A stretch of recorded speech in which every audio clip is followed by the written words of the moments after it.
Hey, hey, hey. Time for another Out of This World story from rSpace. It's one thing to go on a wild journey to find yourself, to explore new experiences and grow as a person. That can be exciting, even necessary.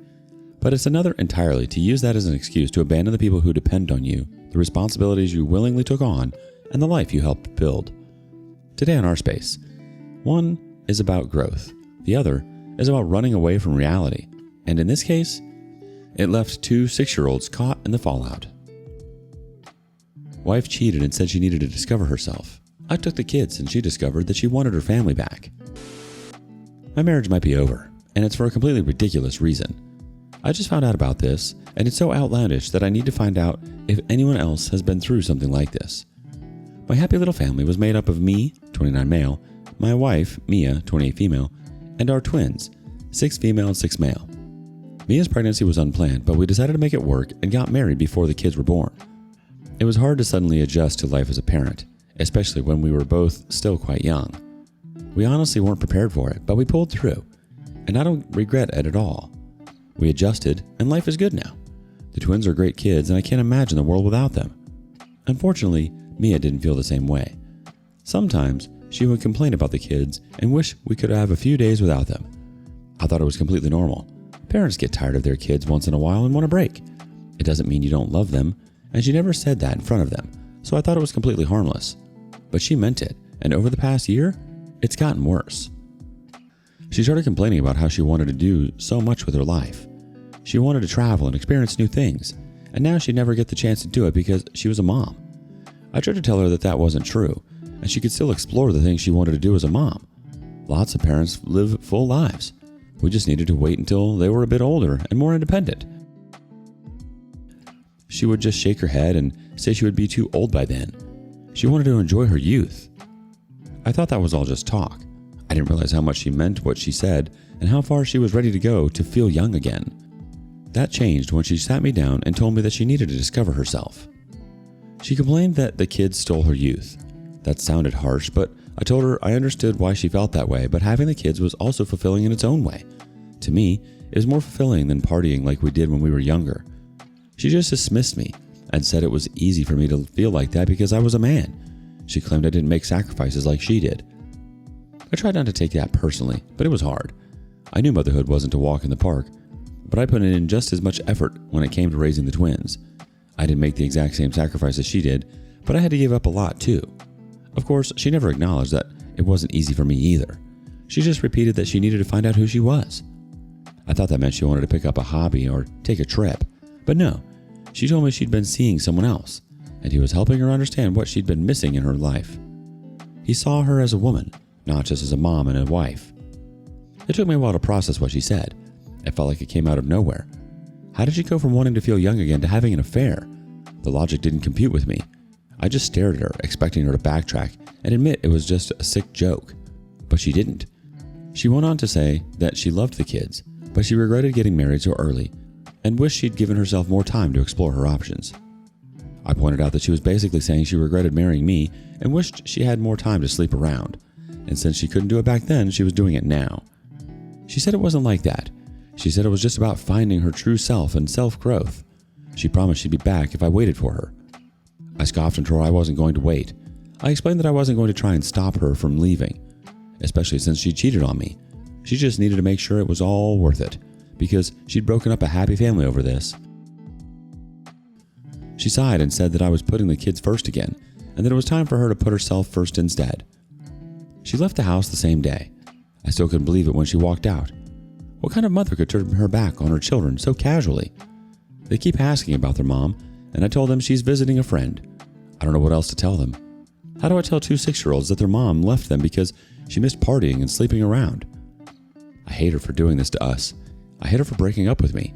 I hate her for hurting the kids like this.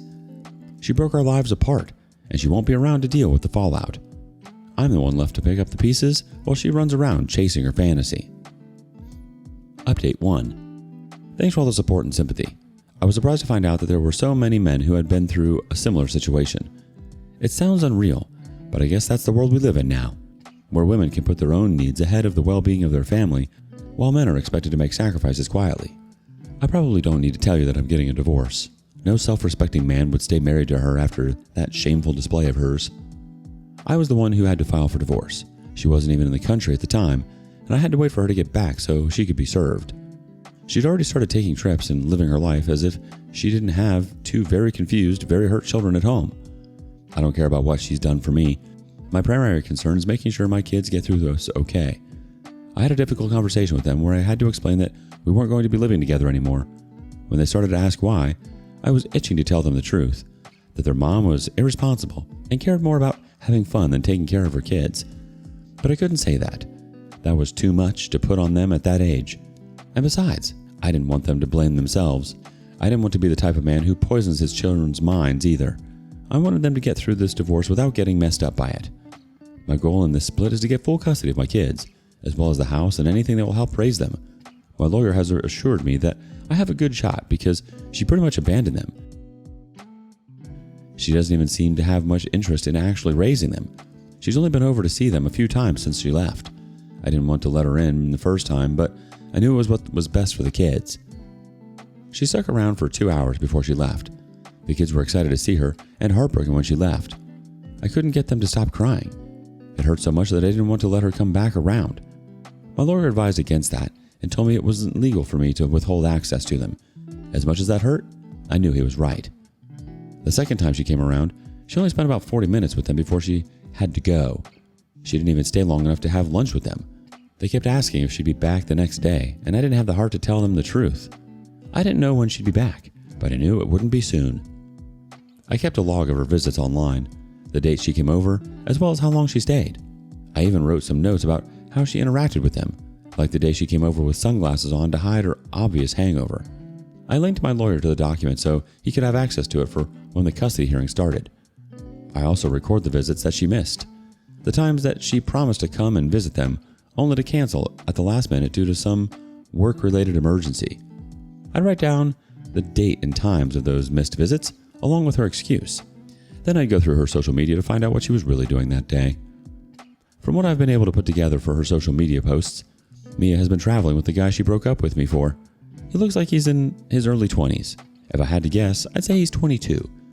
About the same age that she was trying to relive. It was sad, honestly. I wasn't tracking her out of jealousy or heartbreak. I just wanted to have all the ammo I could use against her to make sure I won custody. There were pictures of her on the beach, holding drinks or partying in dark clubs. The divorce proceedings are moving forward, but she's fighting me for custody, which I find frustrating.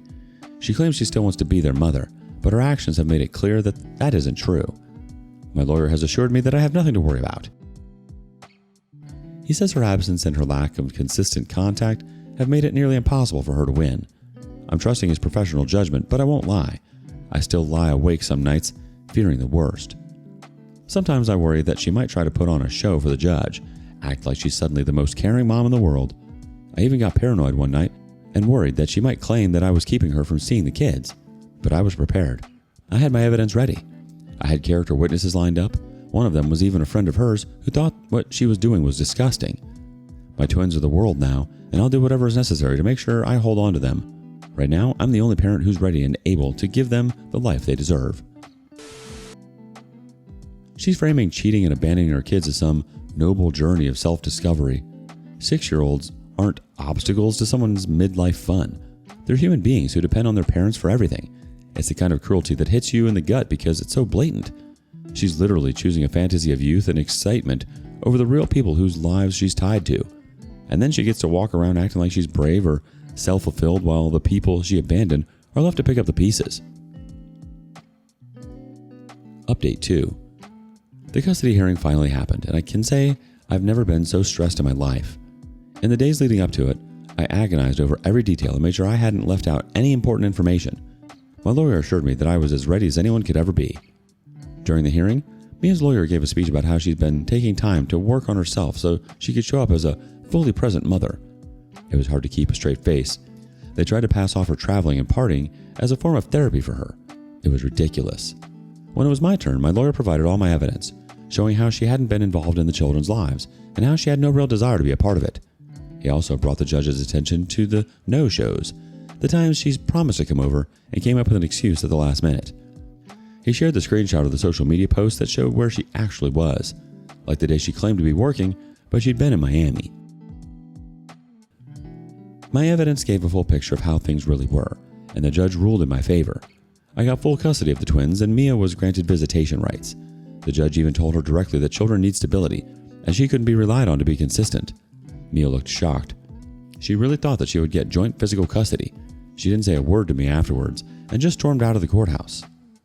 I won't lie, I was so relieved afterwards that I almost cried. Losing my kids had been my biggest fear ever since I realized we would be getting divorced. I'm so grateful that the system actually did its job for once and protected my kids. Mia obviously wants nothing to do with them anymore, and giving them to her would have been a disaster. Just the thought of it makes me anxious. To nobody's surprise, Mia hasn't been consistent with her visits. She made it for all the scheduled visits in the first month, but she only came twice the next month and once in the month after that. Even the kids weren't surprised anymore. My daughter is a hopeful optimist and would always look forward to visitation days. She'd cry nonstop when her mom inevitably didn't show up. My son was a bit more realistic about it. He cried at first, but soon he got used to his mom's flakiness. He'd be moody the whole day if she didn't show up, but he wouldn't complain about it. The funniest thing is that it looks like she's traveling less. I still keep up with her social media because I'm still documenting her absences, but she doesn't post much anymore. Maybe she's taking a break from traveling to focus on other things, or maybe she learned her lesson and doesn't want to give me more ammo to get her visitation rights revoked. That's not something I want to do. I actually want her to visit the kids. Don't get me wrong, I still dislike Mia. I still find what she did completely unforgivable, but I don't quite hate her as much as I did before. I'm ready to be an adult and cooperate with her when it comes to visitation, for the good of the kids. But she's not showing up, and it's really bothering them. I don't like it, but I'm considering taking it to my lawyer about getting her visitation rights taken away. Not seeing their mom would hurt them, but having her flake out and show up once in a blue moon is probably even more damaging to them. I need advice. Update 3. Hopefully, this will be a final update. I've done everything I can and I hope Mia will get the message. The kids have been improving, though it's been a long process. I had to admit that I couldn't help them adjust to our new family situation on my own, so I started bringing them to a child therapist who specializes in divorce. The difference has been night and day. He helped them understand our family has changed and that it wasn't their fault. He also gave me some tips on handling the kids and helping them deal with their feelings. Our home feels a lot healthier now as a result. Just when we were getting into a good place again, Mia texted me. We didn't talk much anymore. We only communicated about the kids, and most of the time, that was just her giving me an excuse about why she couldn't come and see them. This was different. She told me that she was sorry about missing previous visits and that she was going to do better in the future. I was a little bit suspicious. If she really wanted to start taking her visitation seriously, then she didn't have to tell me. She just had to show up. And she definitely didn't need to apologize to me. I felt like she had an underlying motive for that. I told her that I wasn't the one she should apologize to. She's damaged the kids, not me. If she really wanted to do better, then she should actually show up. And I warned her that if she was going to start flaking out again, then she shouldn't come back at all. The kids were just starting to heal, and I wouldn't forgive her if she undid all their progress.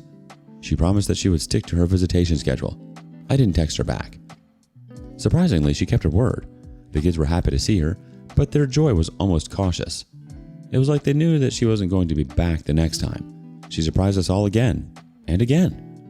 Mia was actually making an effort now. She was showing up consistently, and she was always present and active with the kids. They loved it, and I was glad to see it. I wondered what had changed, but I didn't bother to ask. It wasn't my business anymore. As long as she was showing up and the kids were happy, then I was happy. I still didn't talk to Mia much when she was around. I was never going to be friends with her after what she did to us, but she started going past the usual kid-related topics that I was comfortable with and tried to make conversation with me. She would ask how my day was, how work was going, and whether I'd started dating again. It felt strange, like she was fishing for details on my life, but I never answered her. I kept everything service level. One evening, after the kids had gone to bed, she lingered around for a moment. It was obvious that she wanted to say something, but she was hesitating. Eventually, she came out with it and said she broke up with her boyfriend. I didn't know what to say, so I just nodded. She kept talking, saying that at first she felt like she was living the life she'd been missing out on. They traveled, partied, and stayed up late. But eventually it got old. All her boyfriend wanted to do was party, and it was starting to get old to her. She felt like something was missing, and then she realized that she was starting to miss her family. She missed the kids. She even missed me. Her voice choked up, but she didn't cry. I didn't offer any comfort. She said she was scared to leave him because she'd blown through most of her money on their partying and traveling. My eyes widened. I kept the house during the divorce because I had custody, but I had to buy her out of her share. It wasn't a huge amount of money, but it wasn't nothing either. I was actually astonished that she'd squandered it. She broke up with him because the relationship felt shallow, and she started working on getting back on her feet. She had to get a new job, and she was living with her mom. Her mom was helping her how she could, but she was also very disappointed in her daughter's life choices, and she wasn't afraid to let her know. That's when she started to cry. She said she disappointed everyone, especially me and the kids. She wanted to make it right. I asked how she planned to do that. She looked at me and asked if I could give her one more chance. I shook my head and started to talk, but she interrupted. She said she knew she had to earn my trust back, and that it was going to take a long time. She wasn't expecting me to marry her right away, or even at all, but she just wanted us to give it one more try. I shook my head again and told her that she was already getting her second chance at being a mother. I told her that I'd planned to have her visitation rights revoked, but I couldn't do it because I was thinking of the kids. She'd already hurt them too much for me to even consider even forgiving her. I told her that I still couldn't stand the sight of her, and the only reason I was even civil towards her was for their sake. She tried one last time and said we should do it for them. I lost it, and the only reason I didn't shout was because the kids were asleep. I told her that she couldn't just walk back into our lives and act like she had the kids' best interests at heart. I was the one who was holding them together from the damage she'd inflicted on all of us. I told her it was time for her to leave, and in the future, she would leave as soon as the kids were asleep. She was smart enough to see that I wasn't in the mood for her to push it, and she left, still crying quietly. She's still been regular with her visits, but she hasn't brought up the topic of getting back together anymore. I don't think I'll ever forgive her for what she did, and I think she's gotten the idea. Maybe she'll try her luck again in the future. I won't hesitate to remind her again of the damage that she did to the children she claims to love, and how I had to step up to protect them. It's one thing for a relationship to break down, but what she did, abandoning her family for months, flaking on her visits, and treating her kids like an afterthought, is the kind of behavior that leaves long scars. The fact that she tried to justify it as working on herself or finding herself is just absurd. Honestly, you've been their anchor when she completely dropped the ball. You've been protecting the kids through all of this. That's what really matters, and it shows how much you care about them. You rock, OP. Where do you draw the line between self-discovery and abandoning your responsibilities? Let us know below. And thank you for joining us today on rSpace. Be sure to like and subscribe and hit that notification bell so you don't miss out on our next video. Until next time.